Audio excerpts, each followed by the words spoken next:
What's up guys?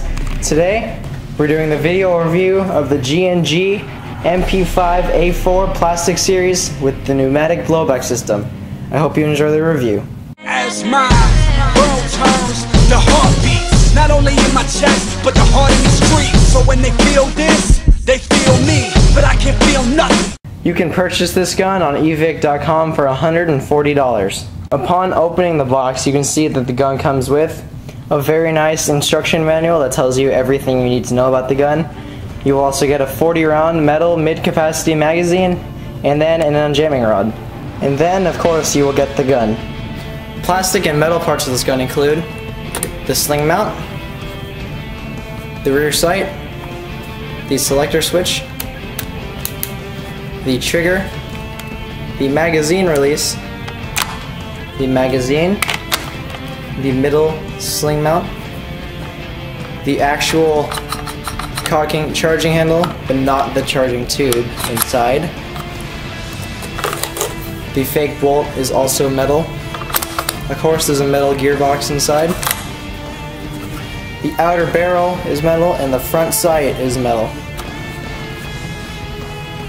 Everything else is a very high quality plastic. It's very thick, same plastic that they use in every other combat machine series. It's overall very nice.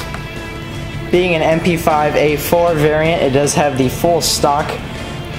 Now, the sling mount on the back is too small for most slings. So a good way to fix this is just get a keyring, which are very strong, and just mount it on the back. This is also where your battery is stored. The way to do this is all you have to do is push the butt plate down. You may need to hit it, and then you'll see your large type connector and your fuse inside there. The stock can hold up to a large 9.6 volt 4000 milliamp battery, which is what I use in the gun. It gives the gun extremely high rate of fire and great trigger response. To put it all back together, all you have to do is tuck the wires in, put the plate on, hit it back up, and you're good to go. Here you can see the ambidextrous fire selector and the small made in Taiwan trademark. And by ambidextrous, it is ambidextrous, so you move it on one side and then move it on the other. As you can see, I'm moving it from the other side. Now the fire selector clicks in extremely nice and safe, semi, and full auto. And then back down to safe. You know it's in and it's not going anywhere once you put it in. The rear sight has 4 apertures. There's large, small, medium, and then all the way back to large. Now, in airsoft, it's good just to keep it in the last one. And to line up your sights, it's very easy. Just line it up, and with the post in the front, and that's how the sights work. On the top of the gun, you can see that the gun says G&G PM5 and SMG. Moving on to the trademark on the magwell, it says manufactured by G&G Armament. Now there are 2 types of mag releases on this gun. One, like the standard AK design, where you just push this forward and the magazine comes out.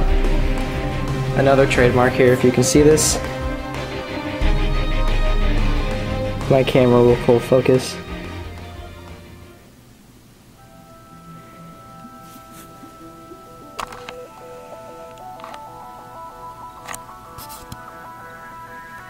It says G&G Armament, and on the bottom you can also see it says 9mm by 19, and then the IF logo.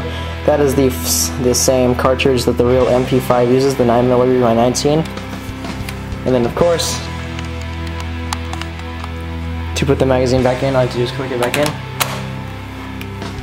And the other mag release is kind of like an M4, where you push it and the magazine will just come out. The thing about this mag release is if you're holding it, you can't really reach it with your finger. So it's really not much of a point to use this mag release. But the thing about the magazine that it came with, if you will watch this closely, I will not touch the magazine release at all. If you just push the magazine forward, it comes out. Like I said, I didn't push the mag release at all. It is kind of a faulty part on this gun, so if you do knock the magazine forward at all, it will just kind of come out. But if you use other magazines, it does not have this problem. To reveal the hop-up on this gun, all you have to do is pull the charging handle back and push it up to lock it, and you will see that there's a small black bar.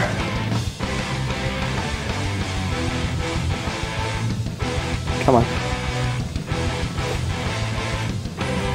Small black bar. All you have to do to adjust is push it forward for less hop up and pull it back for more hop up.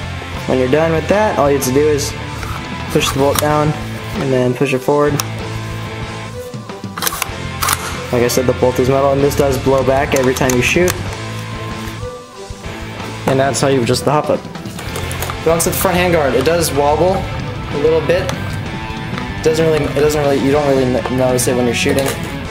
Something to know though. To take the front handguard off, there's not really a point to, but there's a small pin right here. You want to just push that out. That's your pin, and then front goes down first, and that comes off. Unlike the TM design of the MP5, the outer barrel, there's an outer barrel instead of just showing the barrel. Now, that's good because the barrel on this gun is aluminum, unlike other guns which are either steel or brass. Now, aluminum is extremely light, which is okay. It's really accurate. This gun is extremely accurate on this gun. It's just that it's just something to take into account. This gun does come stock with a 6.04 Type 4 barrel. The crowning in the front is decent. It's actually pretty good. It doesn't go too deep, but it works. And then here, you can see your front sling mount, which is right there.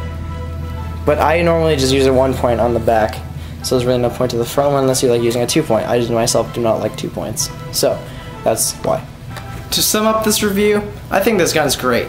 It's only $140, which is really good. The body may be plastic, but it's a lot better than most metal bodies out in the market, much like their M4 or AK-47 series, or RK-47 and CM16 series. But overall, the gun is great. There's no wobbling at all. The only wobbling you hear is from the handguard.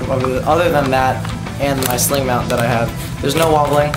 The magazine has slight wobble, but it's really absolutely nothing. It's completely token compatible with magazines. It is compatible with internals, other than the cylinder and the gearbox shell. But you could probably change that out if you wanted to make this gun not blow back, but then there'd also be no bolt, which would be weird. So, also, if I never explain how the blowback works on this gun, is it has to be loaded first of all. If you just take this gun out of the box and start firing it, the bolt will move back maybe like this far, just like that. It won't do much. But when you have it loaded, it has the necessary compression so that if there's a BB in the chamber, when the piston goes forward and launches the air through the barrel into the hop-up chamber, there's a small hole on top of the cylinder that goes up into the cylinder system on the top here of the gearbox. And what happens is extra air from the piston and the spring inside the gearbox go up, and they shoot the bolt back like this. So every time you shoot, the bolt moves back about this far. So every time you shoot, this goes back. It's really loud, it's really fun to shoot. It has an extremely high rate of fire on a 9.64 large type battery. Other than that though, this is a great gun for the money. I recommend it to anyone that's getting into airsoft. It's not that expensive, it's also a great gun that's very reliable. I have heard techs say that this is a fantastic gun, and overall it's great for the money. If you want it, you can get it off evic.com for $140. Hope you enjoyed the review, guys.